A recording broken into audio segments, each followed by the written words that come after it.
Konsep dasar kehamilan. Pengertian asuhan kehamilan. Asuhan kehamilan adalah pelayanan kesehatan yang diberikan kepada ibu selama hamil yang sesuai dengan pedoman pelayanan antenatal care. Filosofi asuhan kehamilan. Setiap kehamilan merupakan proses alamiah, bila tidak dikelola dengan baik akan memberikan komplikasi pada ibu dan janin.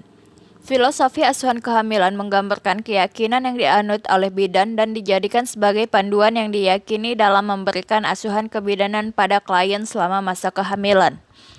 Tujuan antenatal care yaitu 1. Memantau kemajuan kehamilan dan untuk memastikan kesehatan ibu dan tumbuh kembang bayi. 2. Meningkatkan dan mempertahankan kesehatan fisik, mental, dan sosial ibu dan bayi.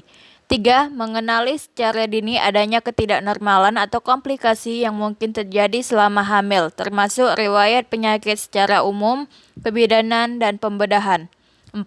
Mempersiapkan persalinan cukup bulan, melahirkan dengan selamat ibu dan bayi dengan trauma seminimal. Sejarah asuhan kehamilan. Di masa lalu, bidan dan dokter banyak menggunakan penilaian risiko untuk mengidentifikasi ibu yang berisiko tinggi dan merujuk ibu-ibu ini untuk mendapatkan asuhan yang khusus. Penilaian risiko tidak mencegah kesakitan dan kematian maternal dan perinatal. Adapun prinsip pokok asuhan kehamilan yaitu ada 5. 1. Kelahiran adalah proses yang normal. 2. Pembedahan. 3. Otonomi. 4. Jangan membahayakan. 5. Tanggung jawab. Standar asuhan kehamilan. Ada kebijakan program atau anjuran WHO. Pada trimester pertama disarankan untuk mengunjungi sebanyak 1 kali. Pada trimester kedua disarankan untuk melakukan 1 kali kunjungan, dan pada trimester ketiga dianjurkan untuk melakukan 2 kali kunjungan. Kunjungan yang ideal yaitu awal kehamilan sampai 28 minggu, kemudian 28 minggu sampai 36 minggu, kemudian 36 minggu sampai lahir. Adapun standar minimal asuhan antenatal yang berisikan 7T, timbang berat badan, tinggi fundus uteri, tekanan darah, tetanus toksoid, tablet FE, tes PMS, dan temu lingkup asuhan kehamilan. 1. Konsepsi, yaitu bersatunya ovum dan sperma yang didahului oleh ovulasi dan inseminasi. 2. Ovulasi, runtuhnya ovum dari folikel dalam ovarium bila ovum gagal bertemu dalam waktu 2 kali 24 jam, maka akan mati atau hancur. 3. Inseminasi, keluarnya sperma dari uretra pria ke dalam vagina wanita. 4. Sperma bergerak melalui uterus, yaitu menuju tuba Fallopi dengan kecepatan 1 kaki per jam. 5. Alat gerak sperma berupa ekor dengan panjang rata-rata 10 kali bagian kepala. 6. Suatu kehamilan matur atau cukup bulan atau at-term biasanya berlangsung 280 hari atau 10 bulan Arab atau 40 minggu yang dihitung dari hari pertama haid terakhir. Adapun hak-hak wanita hamil. 1. Wanita hamil berhak mendapat penjelasan oleh nakes yang memberikan asuhan tentang efek-efek potensial langsung atau tidak langsung dari penggunaan obat atau tindakan selama masa kehamilan, persalinan, kelahiran, atau menyusui. 2. Wanita hamil berhak mendapatkan informasi terapi alternatif sehingga dapat mengurangi atau meniadakan kebutuhan akan obat dan intervensi obstetrik. 3. Wanita hamil berhak mendapat informasi sebelum memberikan obat apa saja. 4. Wanita hamil berhak mendapat informasi sebelum atau bila diantisipasi akan dilakukan sesar. Konsep dasar persalinan.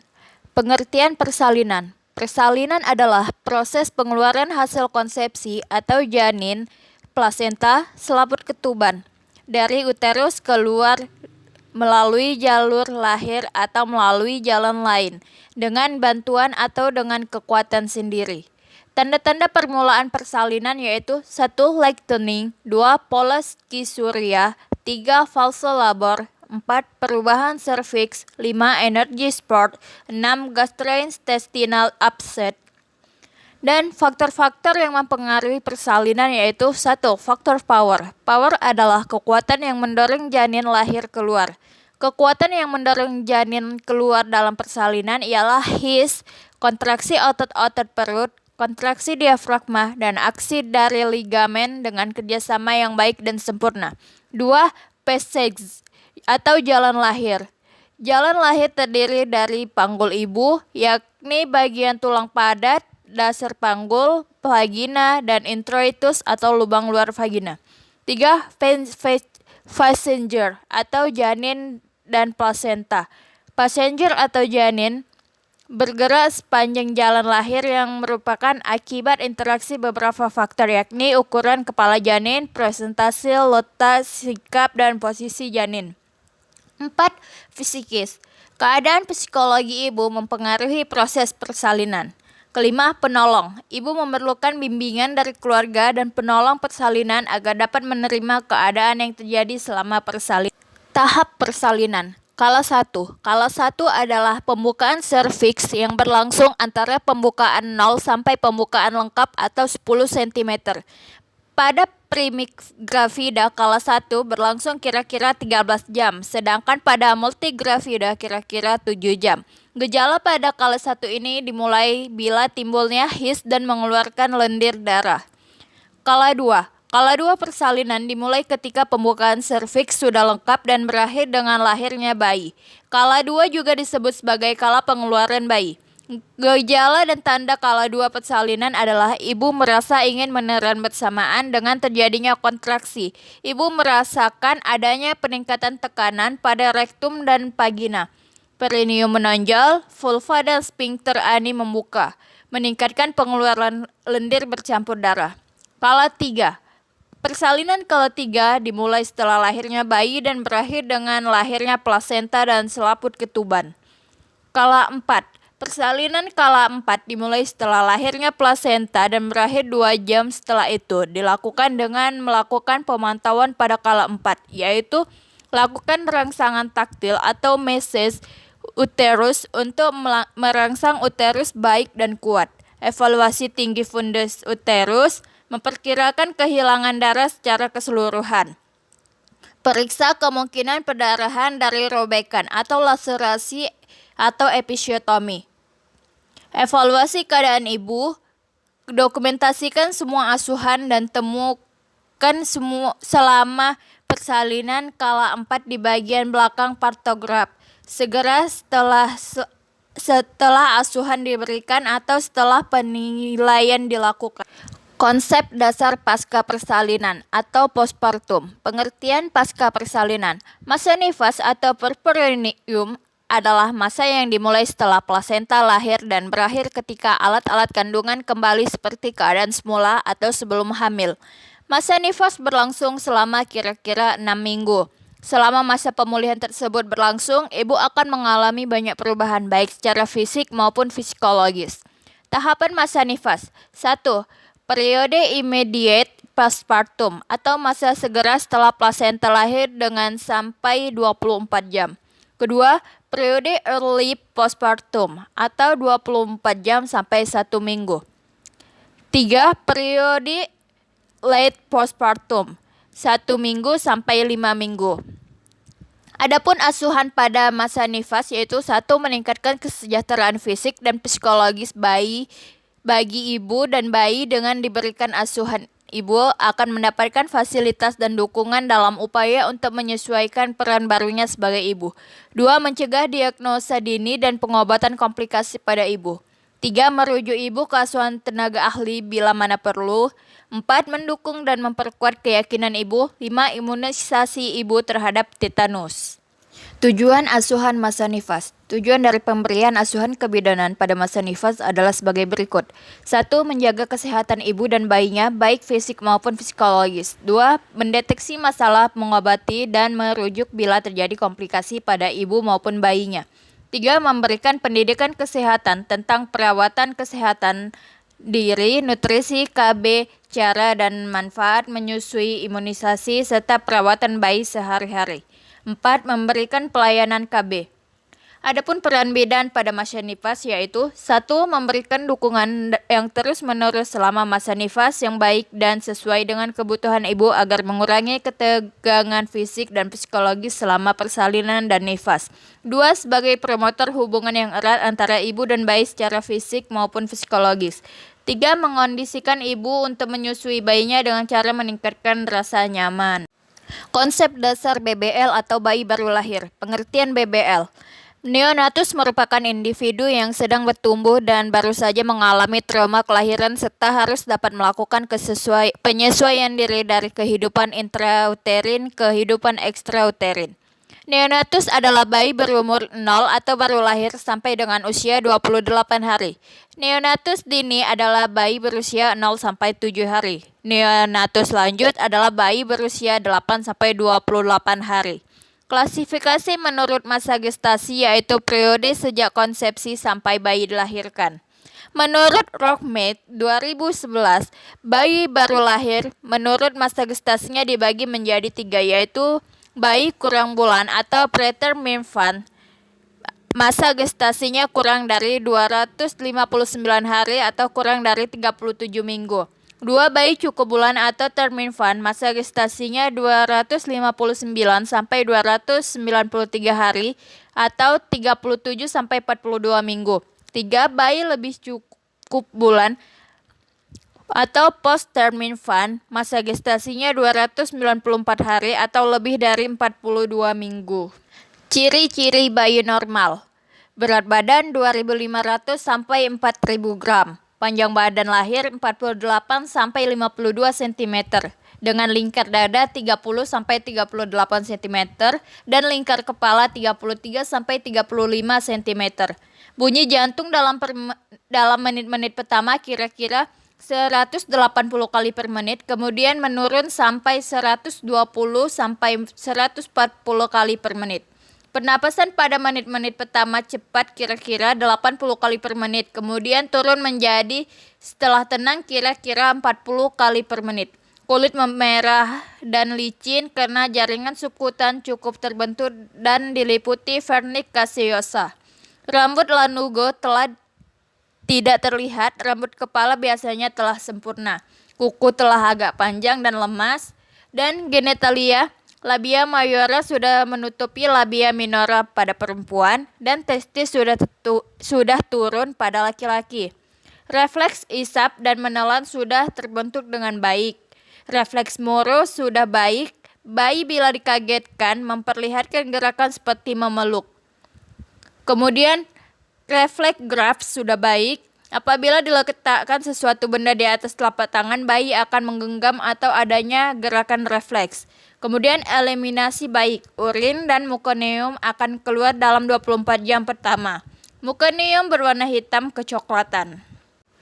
Perubahan dan adaptasi fisiologi pada kehamilan. 1. Pada sistem reproduksi. Pada uterus. Uterus bertambah besar dari yang beratnya 30 gram menjadi 1000 gram saat akhir kehamilan atau 40 minggu. Kemudian serviks. Perubahan yang penting pada serviks dalam kehamilan adalah menjadi lunak. Ketiga, vagina. Lapisan otot membesar. Vagina lebih elastis yang memungkinkan turunnya bagian bawah janin. 4. Ovarium. Tidak terjadi pembentukan folikel baru dan hanya terlihat perkembangan dari korpus luteum. 5. Payudara. Konsentrasi tinggi estrogen dan progesteron yang dihasilkan oleh plasenta menimbulkan perubahan pada payudara atau tegang dan membesar. Perubahan yang terjadi pada sistem pencernaan yaitu 1. Pada mulut dan gusi. Peningkatan estrogen dan progesteron, meningkatnya aliran darah ke rongga mulut. 2. Lambung. Estrogen dan HCG meningkat dengan efek samping mual dan muntah-muntah. 3. Usus halus dan usus besar. Tonus otot-otot saluran pencernaan melemah sehingga motilitas dan makanan akan lebih berada dalam saluran makanan. Perubahan yang terjadi pada sistem perkemihan. Ureter membesar, tonus-tonus otot saluran kemih menurun akibat pengaruh estrogen dan progesteron. Kencing lebih sering, laju filtrasi meningkat. Kemudian pada sistem kardiovaskular, meningkatnya beban kerja menyebabkan otot-otot jantung mengalami hipertrofi, terutama ventrikel kiri sebagai pengatur pembesaran jantung. Pada sistem integumen, pada kulit terjadi perubahan defisit pigmen dan hiperpigmentasi karena pengaruh melanocortin stimulation hormone lobus hypophysis anterior dan pengaruh kelenjar suprarenalis. Dan pada sistem metabolisme yaitu metabolisme basal naik sebesar 15% sampai 20% dari semula, terutama pada trimester ketiga. Dan yang perubahan terjadi pada sistem pernapasan, yaitu pada kehamilan terjadi perubahan sistem respirasi untuk bisa memenuhi kebutuhan oksigen. Di samping itu terjadi desakan diafragma akibat dorongan rahim yang membesar pada usia kehamilan 3. Perubahan dan adaptasi fisiologi persalinan terjadi pada perubahan uterus. Di uterus terjadi perubahan saat masa persalinan. Perubahan yang terjadi sebagai berikut. 1. Kontraksi uterus yang dimulai dari fundus uteri dan menyebar ke depan dan ke bawah abdomen. 2. Segmen atas rahim dan segmen bawah rahim.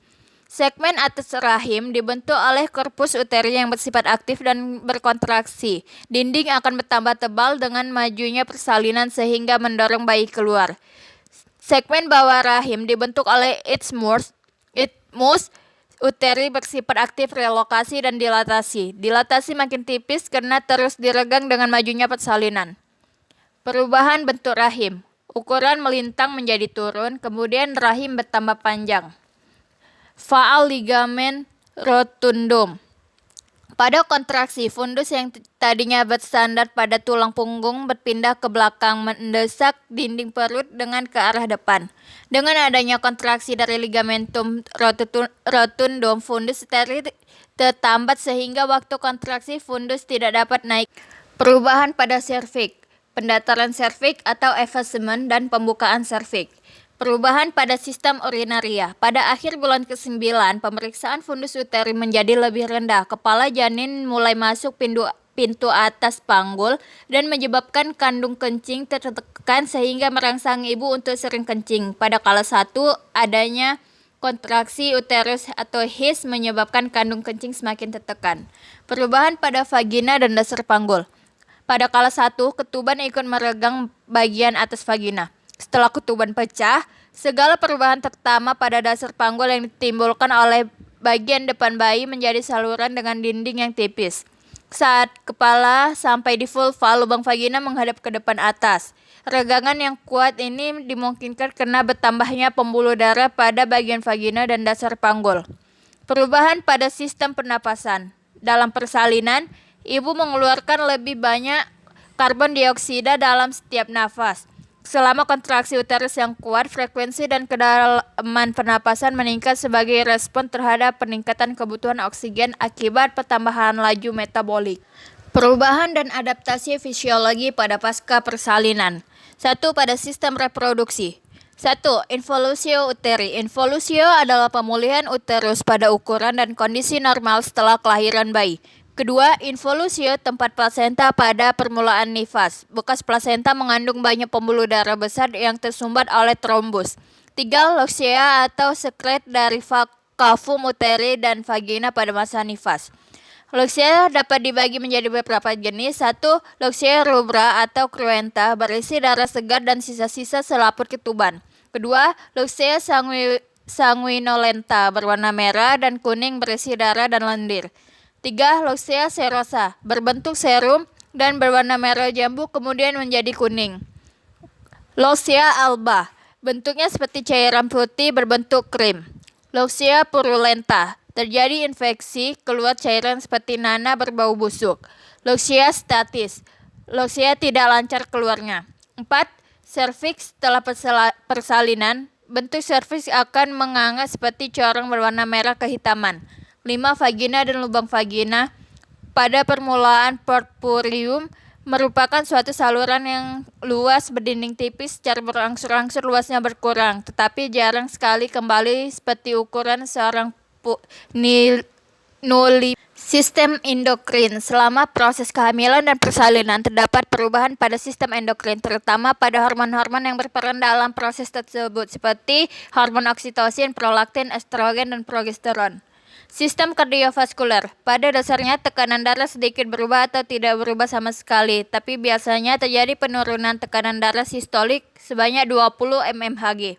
Sistem urinaria. Selama proses persalinan, kandung kemih mengalami trauma yang dapat mengakibatkan edema dan menurunnya sensitivitas terhadap tekanan cairan. Sistem muskuloskeletal. Ambulasi pada umumnya mulai 1-8 jam setelah ambulasi dini untuk mempercepat involusio rahim. Otot abdomen terus-menerus terganggu selama kehamilan yang mengakibatkan berkurangnya tonus otot yang tampak pada masa postpartum. Dinding perut terasa lembek, lemah, dan kendor. Sistem kelenjar mamae. Adanya laktasi, kolostrum, dan air susu. Sistem integumen. Penurunan melanin setelah persalinan menyebabkan berkurangnya hiperpigmentasi kulit. Sistem gastrointestinal. Biasanya ibu mengalami obstipasi setelah melahirkan. Perubahan dan adaptasi fisiologi pada bayi baru lahir. Sistem pernapasan. Saat bayi dilahirkan, maka beberapa cairan paru seperti diperas keluar dari paru. Bernafasnya bayi untuk pertama kali akibat dari refleks yang dipicu perbedaan tekanan antara intrauterin dan ekstrauterin. Sistem kardiovaskular. Sistem kardiovaskular mengalami perubahan yang mencolok saat bayi lahir. Saat bayi bernafas pertama kali, paru-paru akan mengembang sehingga mengurangi resistensi arteri pulmonaris. Sistem imunitas. Pada bayi baru lahir, dilindungi oleh kekebalan pasif yang didapat dari ibu selama 3 bulan pertama kehidupan. Sistem renal. Pada kehamilan matur, ginjal akan menempati sebagian besar abdomen bayi baru lahir. Saat lahir, urin biasanya terdapat pada kandung kemih bayi. Sistem gastrointestinal. Pada bayi baru lahir hanya mampu mencerna metabolisme protein dan karbohidrat sederhana, serta mengemulsi lemak seperti yang terdapat pada ASI atau susu ibu. Sistem termogemik. Sistem termogemik merupakan sistem pengaturan suhu tubuh pada bayi baru lahir.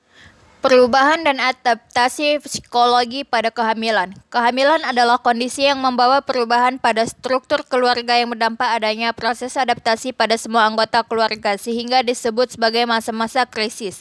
Cara orang bereaksi terhadap krisis tergantung pada 3 faktor. 3 faktor yang menyebabkan krisis yaitu persepsi, dukungan situasional, dan mekanisme coping. Perubahan psikologi terkait dengan pencapaian peran sebagai ibu, di mana untuk mencapai peran tersebut seorang wanita memerlukan proses belajar melalui serangkaian aktivitas. Rubin mengelompokkan 3 aspek identitas peran seorang ibu sebagai berikut. 1. Ideal image atau karakteristik dan aktivitas seorang ibu. 2. The self-image, pandangan dirinya sebagai ibu karena pengalamannya. 3. The body image, bentuk fisik seorang ibu akibat kehamilan dan melahirkan. Perubahan dan adaptasi psikologi pada persalinan. Perubahan psikologi pada ibu bersalin kala 1. Kecemasan dan ketakutan pada dosa-dosa atau kesalahan sendiri. Timbulnya rasa tegang, takut, kesakitan, kecemasan, dan konflik batin. Sering timbul rasa jengkel, tidak nyaman, dan selalu kegerahan serta tidak kesabaran sehingga harmoni antara ibu dan janin yang dikandungnya menjadi terganggu. Ketakutan menghadapi kesulitan dan risiko bahaya melahirkan bayi yang merupakan hambatan dalam proses persalinan. Adanya harapan-harapan mengenai jenis kelamin bayi yang akan dilahirkan. Sikap bermusuhan terhadap bayinya, kegelisahan dan ketakutan menjelang kelahiran bayi. Perubahan psikologis ibu bersalin kala 2. Panik dan terkejut dengan apa yang terjadi pada saat pembukaan lengkap. Bingung dengan adanya apa yang terjadi pada saat pembukaan lengkap. Frustasi dan marah. Tidak memperdulikan apa saja dan siapa saja yang ada di dalam kamar bersalin. Rasa lelah dan sulit mengikuti perintah. Fokus pada dirinya sendiri. Perubahan dan adaptasi psikologi pada pasca persalinan. Faktor-faktor yang mempengaruhi suksesnya masa transisi ke masa menjadi orang tua pada masa postpartum yaitu respon dan dukungan dari keluarga dan teman-teman, hubungan antara pengalaman melahirkan dan harapan serta aspirasi, pengalaman melahirkan dan membesarkan anak yang lain, pengaruh budaya, dan ada fase postpartum. 1. Fase taking in, yaitu periode ketergantungan yang berlangsung pada hari pertama sampai hari kedua setelah melahirkan.